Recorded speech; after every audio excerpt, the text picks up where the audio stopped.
Jake Marklew eats only a few mouthfuls a day. He hasn't had a proper meal in over a year. There's no physical reason why Jake doesn't eat more, but he's typical of thousands of children in Britain today. Until you have a child of your own that won't eat, and I'm sure a lot of our friends think, well, what are they making such a fuss about? Until you've got a child like that, nobody really understands just how frustrating it can be and how worrying. Yeah. No, you're not going anywhere. Stop here and eat your dinner. No.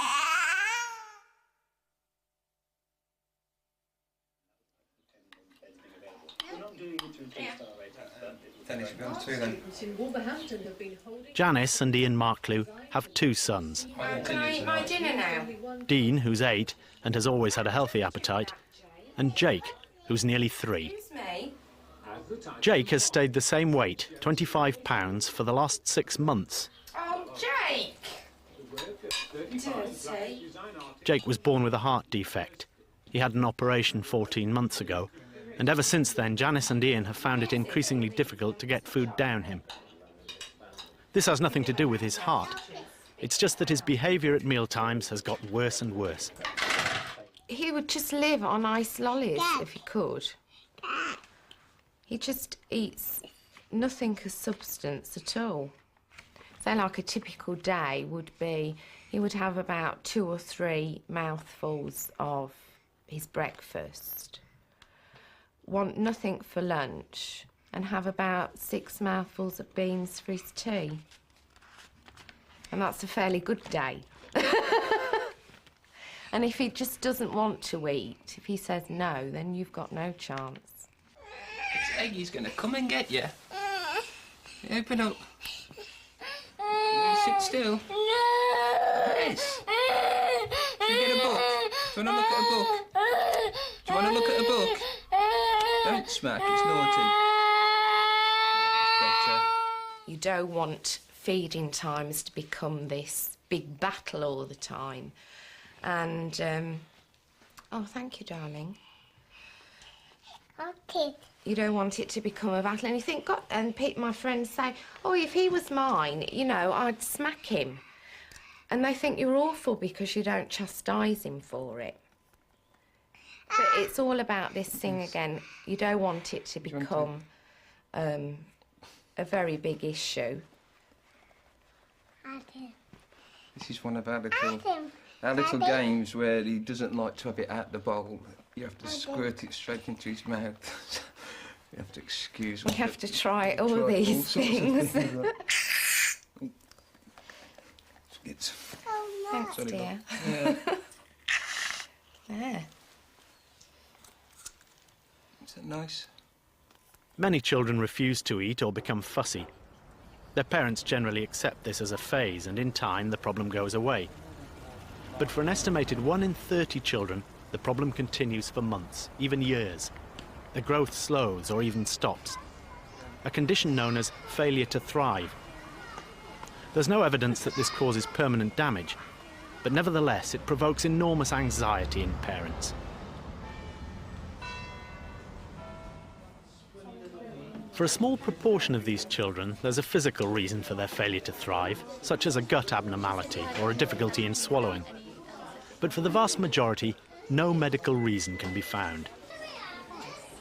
Dr. Gill Harris is a clinical psychologist attached to Birmingham Children's Hospital, who specialises in childhood eating disorders. Well, over the period of the last 14 months, we've seen 3 dietitians, which have all gave us different opinions on what he should be eating and what he shouldn't be eating. So it's like a battlefield, really. All conflicting advice. And as a last resort now, Jake's consultant with the dietitians have agreed we should see this food psychologist, Dr. Gill Harris. Yeah. So that's where we are at the moment, and we'll just see what light she can shine on the issue or not. So the ball's in her court now. The Marklews have been on Dr. Harris's waiting list since February. It's early July, and they're going to see her for the first time. I can't really negative way to look at it, but how she can help us. I mean, you can't force a 2-year-old to eat. It's not like he's 10 or something, and you say, right, you sit there and eat. Still, I mean, she's an outsider, really, so she'd have a different outlook. Gill's therapy doesn't focus on the child's diet, but concentrates instead on the attitudes towards food and eating in the household. I look at the thoughts of the parents, and they might be something like, if my child doesn't eat, they are going to die, yes, or they're going to go into hospital. And that will be what we would call a catastrophic thought. So that's at the back of their mind all the time and is directing their behaviour and can make them very anxious.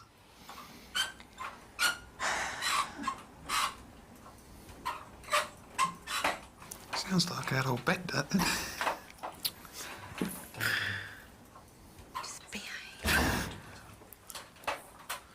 Trying to lighten the atmosphere. Well, don't.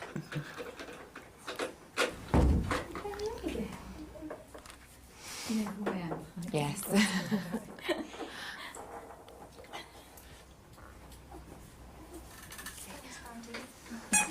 What was his birth weight? Let's go back to that. £4.9. Okay, was he born prematurely? There's a common misconception that if there's no medical reason for a child failing to gain weight, it must be because the child is being neglected.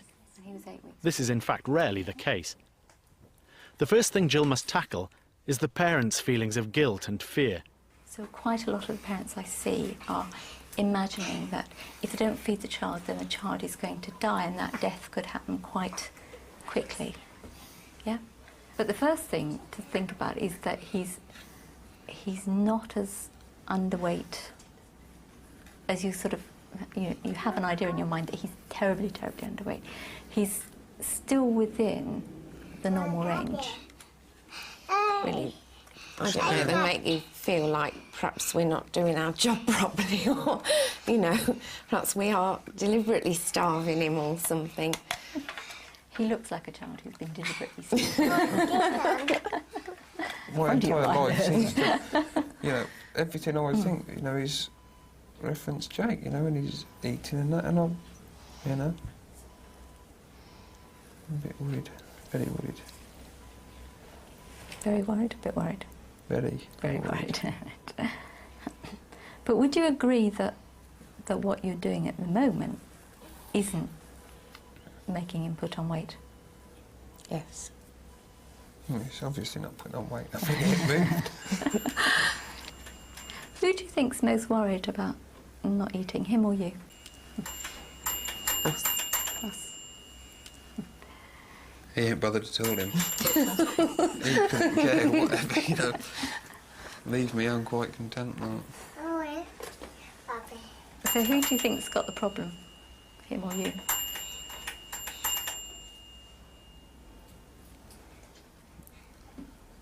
Now, from talking to you, I'd say we had.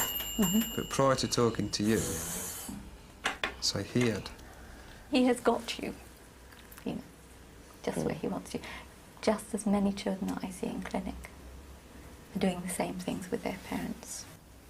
And they have found that they can get their parents to do lots of different things, in the hope that they might eat.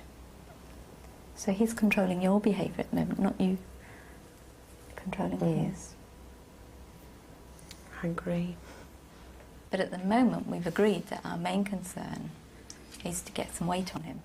But you're thinking calories, so you're giving him high-calorie food wherever possible. Forget cholesterol, forget his teeth. It doesn't matter. But don't then bring in a load of stuff that's high-calorie and say, right, you've got to eat this because it's high-calorie. The first rule is that we say no forcing, no running about after him, no shouting at him. So if you say something that I've found myself saying it to my children, even now, if you eat up your vegetables, you can have some pudding. What happens is they think that vegetables are something they're not going to like, because you only get a reward for doing something that you don't like. Yes. So all the strategies that you try, because you're anxious, because you feel that, he's going to die if you don't get him to feed, actually aren't the best strategies. So that's why we go for a sort of backing off period. I feel quite cross, really, because I felt like she was trying to say that we're worrying over nothing. That's how I felt. We'll give it a go.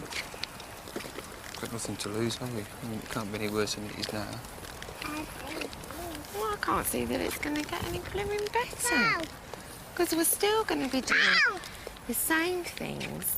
You know, basically just letting him eat what he wants, when he wants. Without giving him any encouragement. And not forcing him to eat.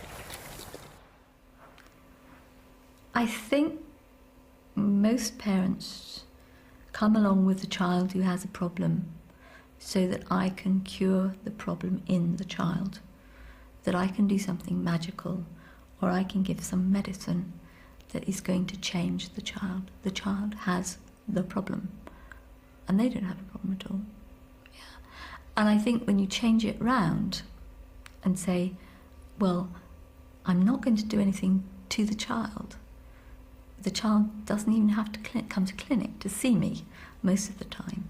I'm going to work with you, and I'm going to look at your strategies and what's going on and how we can change your behaviour. And it's going to be a slow process. So that the focus changes from there being something wrong with the child to there being a problem within the family. Ah, butter. Now, she said get real butter, didn't she? Instead of low-fat spreads. Most toddlers are very conservative about what they'll eat. The best time to introduce new foods is between 3 and 8 months old, when children are developing their taste preferences. So it's no good now trying to get Jake to eat things he hasn't tried before. It's quite fatty. Here, Jake, eat this. No. Pull the chockies out. Where's all the chockies? Janice and Ian's first job is to take the pressure off eating so that it becomes less threatening to Jake. They must let him eat what he wants. This can be difficult. Want a spoon? You're going to eat it with a spoon?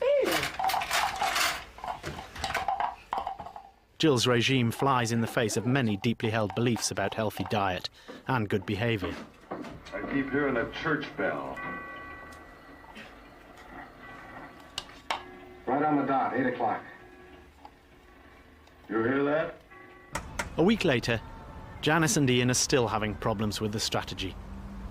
Jill finds that by watching videos of a meal together, she can vividly demonstrate to parents how their behaviour affects their child.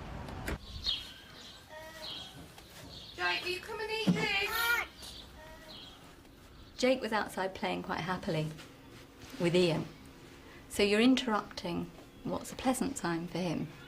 And he's sort of got that look on his face, like, it's meal time.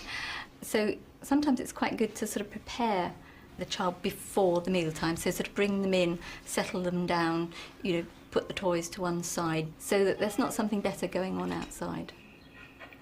What are you going to do with that? Are you going to eat this now?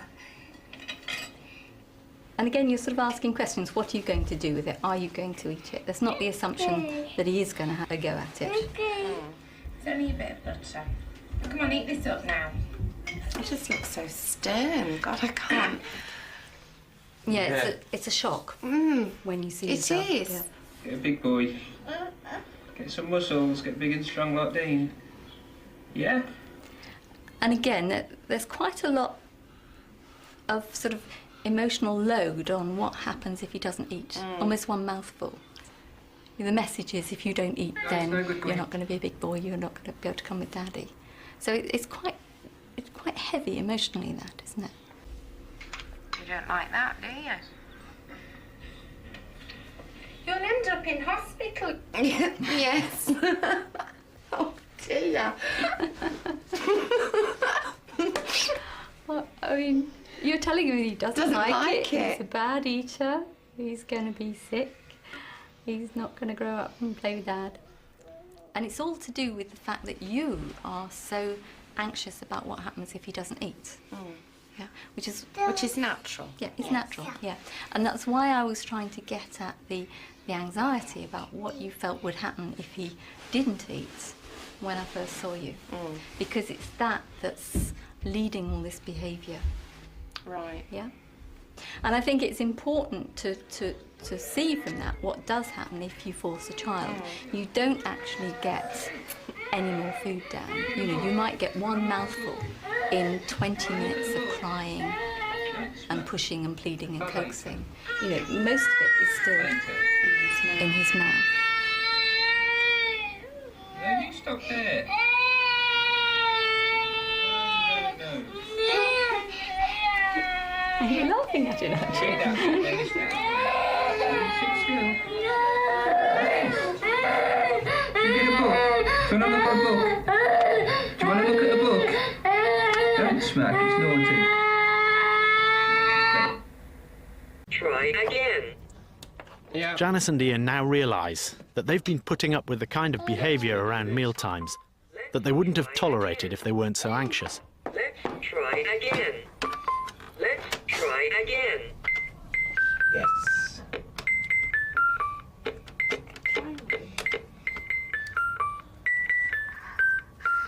Hello, let's start to play. Insert a card. The task is to allow Jake the freedom of choice, but not the freedom to misbehave, a position others can find difficult to understand. Hey.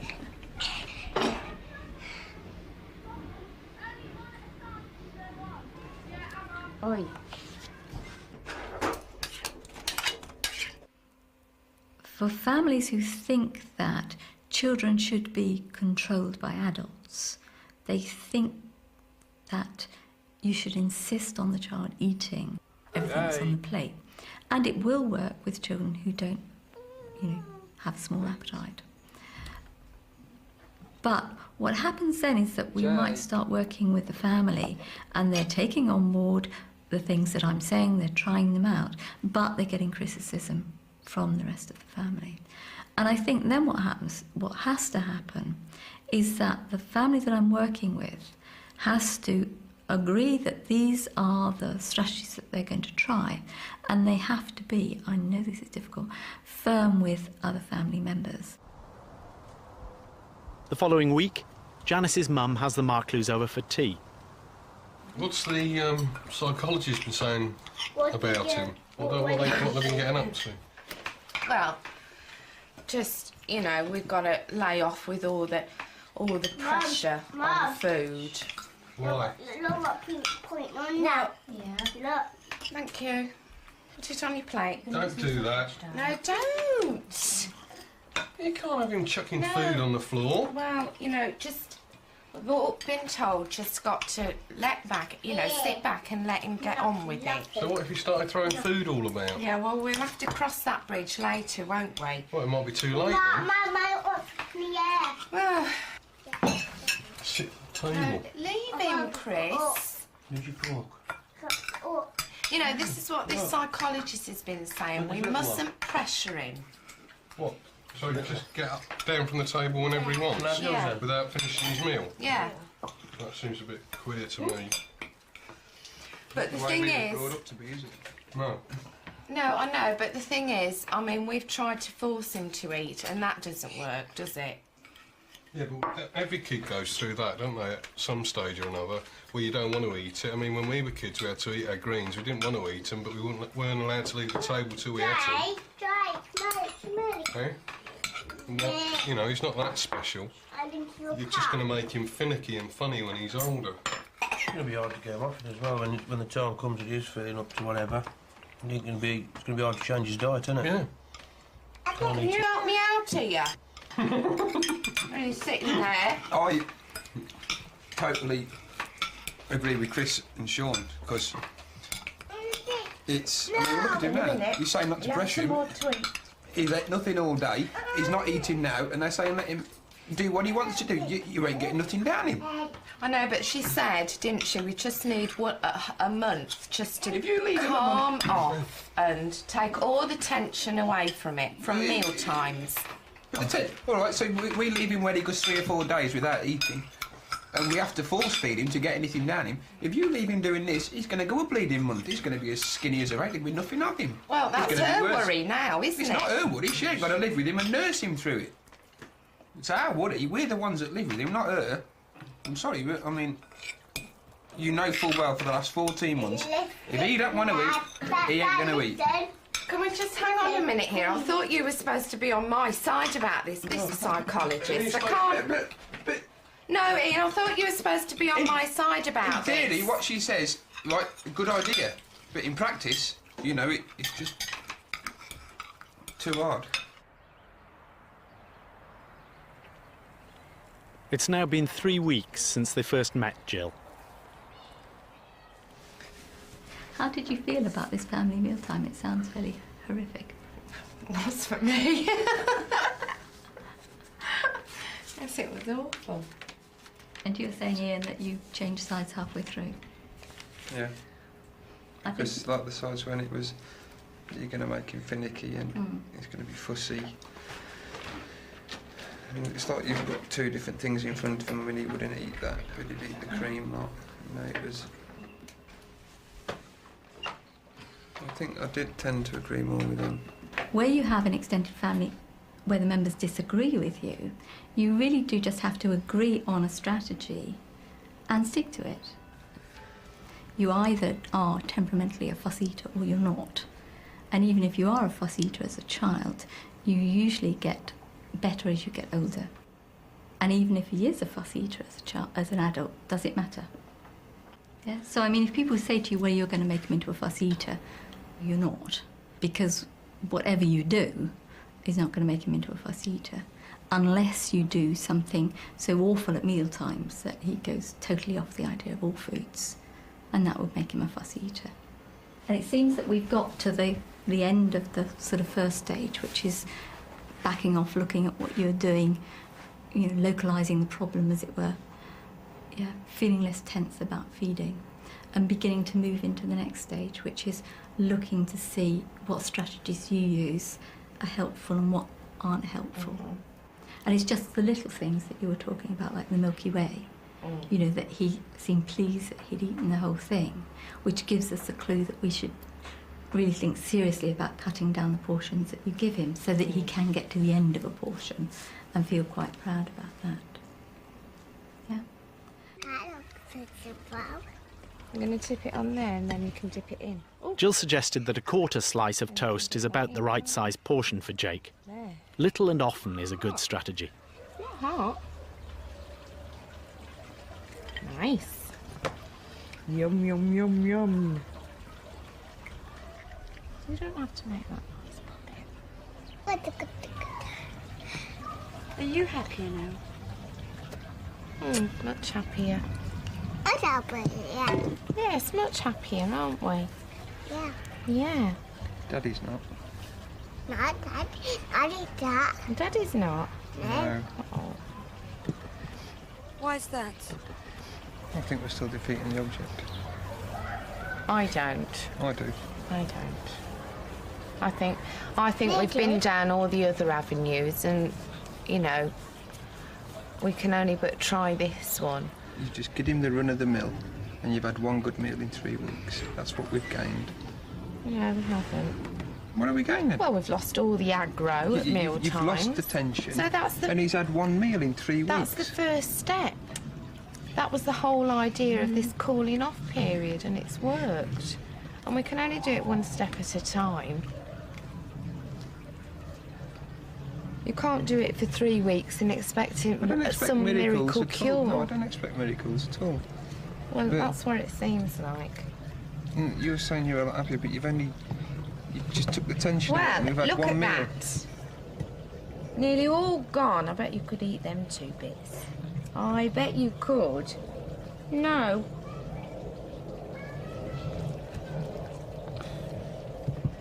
You don't want them bits. No. Okay. You're a good boy. Jake hasn't put on any weight in the months since therapy began, but Janice is confident that things are beginning to move. Despite differences between Janice and Ian, Gill believes they're over the most difficult period, and that they both feel more objective about what's going on. The emphasis now shifts from psychologists to parents. They have to look for circumstances where Jake does eat and do their best to replicate them. So I can come up with some ideas, but the parents are usually incredibly good at finding strategies on their own. You know, they will suggest things to me. And, you know, the parent group that I work with, we sort of exchange strategies. This worked and this didn't. So they become almost scientists in their own right. Do you want a yoghurt? Eh? For instance, Janice has noticed that Dean is often more observant than she is about what Jake likes and doesn't like. I know, I'll get you a blackberry yoghurt. One of your favourites, yeah? Yeah? Yeah. Do you want one? Yes, he does. Yes, he does. He's my son, you know, and I think, well, it's my problem, you know. But as much as I can't solve that problem, you know, because he's still not eating anymore, but, you know, it's still like, I think it should be our job to sort out. Although we can't, and I know I can't do it. Let me look at you. But, you know, it still feels like it's my responsibility. But, it's just me, and I just have to bite my tongue, which is hard. Very hard. I feel like I can see a light at the end of the tunnel now. I feel that everything's clear in my head as to why he does these things. And I feel we've got something to aim for, whereas before I was so confused. But now I can see the sense in it, and I can see where we're heading. Mommy. You want your dummy? All right, hang on. Watch out the way, Rich. There you go. Thank you. Get a drink up. Okay, is anything else you want? No, that's fine, thank you. Yeah, you sit there then. Sit on the back. I got the clip thing. Yeah. I got the burger, I got the right one. So, I don't have the one. You got the burger? No.